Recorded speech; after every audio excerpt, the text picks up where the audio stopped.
അവിടുന്ന് ഇപ്പോൾ ഒരു 87ഓളം ബോഡി എടുക്കാൻ കഴിഞ്ഞിട്ടുണ്ട്. 10-29ഓളം ആളെ രക്ഷപ്പെടുത്താൻ കഴിഞ്ഞിട്ടുണ്ട്. Hello friends, welcome to Anuja. പുഴയിലൂടെ ഒഴുകി വന്ന ഒരു തേങ്ങ ഒരു യുവാവിൻ്റെ ജീവൻ തന്നെ അപകടത്തിലാക്കി. പുഴയിൽ വെള്ളം പൊങ്ങിയാൽ തേങ്ങ പിടിക്കാനായി പ്രദേശവാസികളിൽ പലരും പുഴയോരത്തെത്തും. ചിലർക്കത് വിനോദമാണെങ്കിൽ മറ്റു ചിലർക്കത് വരുമാന മാർഗമാണ്. ഗൾഫിൽ നിന്ന് നാട്ടിലെത്തിയ മുതുകുന്നയിലെ രാജേഷും 3 പേരും ചേർന്നാണ് ഒരു അവധി ദിനത്തിൽ പ്രദേശത്തെ പുഴയിലെ ഈ തടയണയിൽ എത്തിയത്. തേങ്ങ പിടിച്ച് തടയണയിൽ വെക്കുന്നതിനിടയിൽ ഒരു തേങ്ങ വീണ്ടും പുഴയിലേക്ക് വീണു. ഇത് എടുക്കുന്നതിനായിട്ടാണ് രാജേഷ് പുഴയിലേക്ക് ചാടിയത്. പുഴയിൽ കളിച്ചു വളർന്ന രാജേഷിന് ഇതിലെ വെള്ളം വലിയ കാര്യമൊന്നുമായിരുന്നില്ല. എന്നാൽ ശക്തമായ അടിയൊഴുക്ക് രാജേഷിൻ്റെ കണക്കുകൂട്ടലുകൾ തെറ്റിച്ചു. രാജേഷ് നിലയില്ലാ കയത്തിലേക്ക് ഒഴുകിപ്പോയി. കൂടെയുണ്ടായിരുന്ന കൂട്ടുകാർ രക്ഷിക്കാൻ ശ്രമിച്ചെങ്കിലും സാധിച്ചില്ല. ഒടുവിൽ മുങ്ങൽ വിദഗ്ധനും അഗ്നിരക്ഷാസേനയും പോലീസും നാട്ടുകാരുമെത്തി തിരച്ചിൽ ആരംഭിച്ചു. 2 ദിവസത്തെ തിരച്ചിലിനൊടുവിലും നിരാശയായിരുന്നു ഫലം.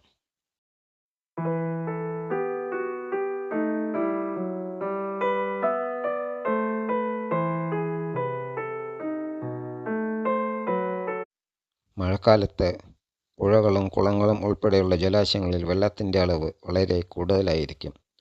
പുഴകളിൽ വെള്ളം പെട്ടെന്നായിരിക്കും കുത്തിയൊലിച്ച് വരുന്നത്.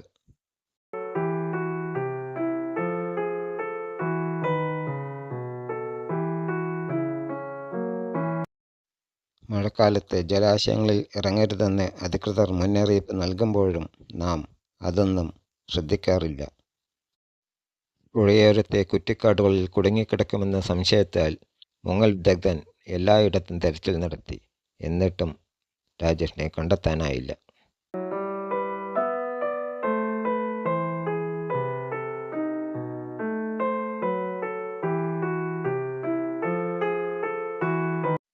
നാട്ടുകാരിൽ ചിലരും തിരച്ചിലിന് ഇവരോടൊപ്പം കൂടി.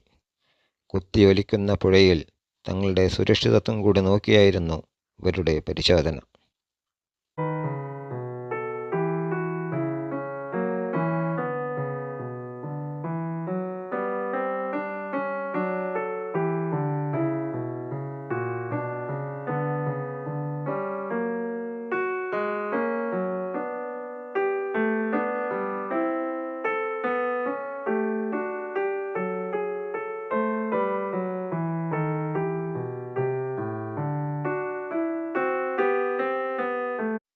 മൂന്നാം ദിനം വെള്ളത്തിൻ്റെ അളവ് കുറഞ്ഞതോടെ ഫയർഫോഴ്സ് വീണ്ടും ബോട്ടുമായി തിരച്ചിൽ ആരംഭിച്ചു.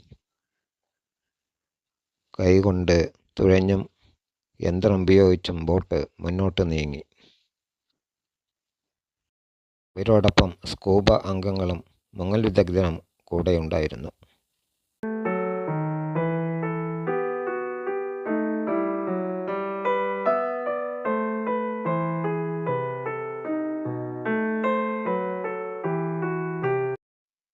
പുഴയോരത്തെ കുറ്റിക്കാടുകളിലും മുളങ്കൂട്ടങ്ങളിലും പുഴയിലേക്ക് വീണ് കിടക്കുന്ന മരത്തടികളിലും തിരഞ്ഞായിരുന്നു ഇവരുടെ യാത്ര.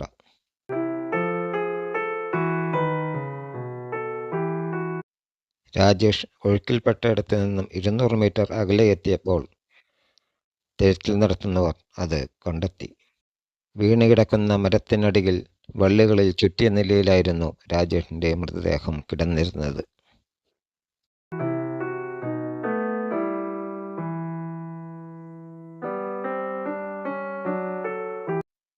മൃതദേഹവുമെടുത്ത് ഫയർഫോഴ്സ് സംഘം വീണ്ടും കരയിലേക്ക് തിരിച്ചു.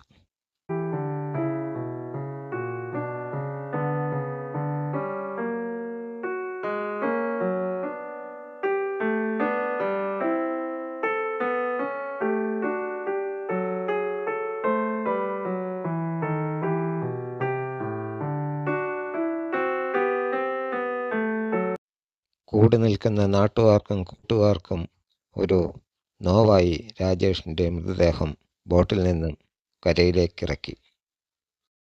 അത് കണ്ടവർ വീണ്ടും കാണാനാവാതെ പിന്നിലേക്ക് തിരിഞ്ഞു.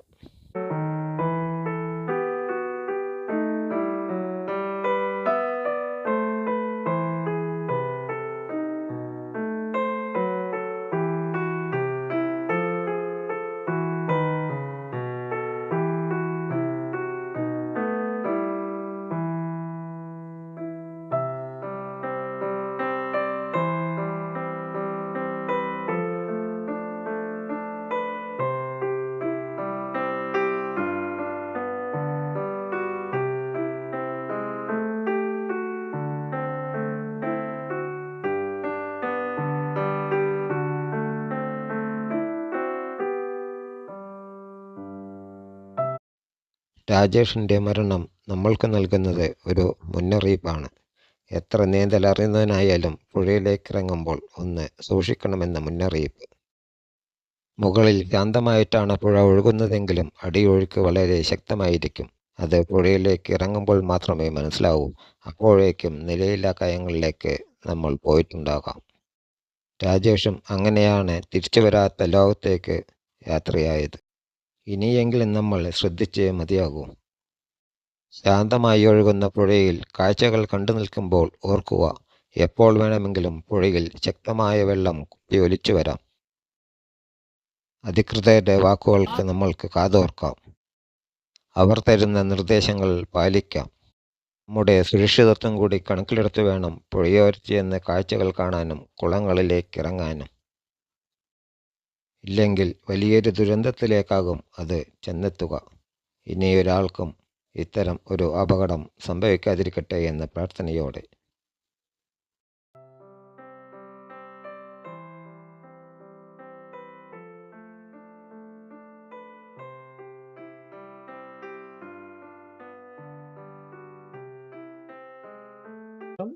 എൻ്റെ പേര് നിഷാദ്. ചെറുതിക്കടുത്ത് നടുവട്ടം തളിയാണ് സ്വദേശം. ഇന്നലെ ഒരു 3 മണിക്കൂറോളം തെരഞ്ഞു. വെള്ളം ഒഴുക്ക് കൂടുതലായിട്ട് കിട്ടിയില്ല. ഇന്ന് രാവിലെ തെരച്ചിൽ ആരംഭിച്ചു. രാവിലെ തന്നെ ബോഡി കണ്ടെടുക്കാൻ പറ്റി. കുറച്ച് ആഴത്തിലായിരുന്നു, ഡീപ്പിലായിരുന്നു. ഫയർഫോഴ്സ് സാർമാരും സ്കൂബ ടീമും എല്ലാം ഒരുമിച്ച് തെരച്ചിൽ ആരംഭിച്ചു. ബോഡി രാവിലെ തന്നെ എടുക്കാൻ പറ്റി. നാട്ടുകാരുടെ വലിയ സപ്പോർട്ടായിരുന്നു. ഇന്നലെ മുതൽ തന്നെ നാട്ടുകാരുടെ CI സാറ്, പോലീസ് ഉദ്യോഗസ്ഥർ വലിയ സപ്പോർട്ടാണ്. പെട്ടെന്ന് എടുക്കാൻ കഴിഞ്ഞു. Okay sir. അവിടെ വള്ളിയുടെ മേലെ സാറേ കുടുങ്ങിയിട്ടുണ്ട്. ഏറ്റവും ഡീപ്പിലായിരുന്നു. അത് കാരണം ഇന്നലെ അത്രയും വെള്ളം ഒരു 1 മീറ്ററോളം കൂടുതലായിരുന്നു ഇന്നലെ. അതുകൊണ്ട് ഇന്നലെ കാണാൻ കഴിഞ്ഞില്ല. ഇന്ന് വെള്ളം വളരെ കുറവുണ്ട്. അതുകൊണ്ട് പെട്ടെന്ന് എടുക്കാൻ കഴിയും.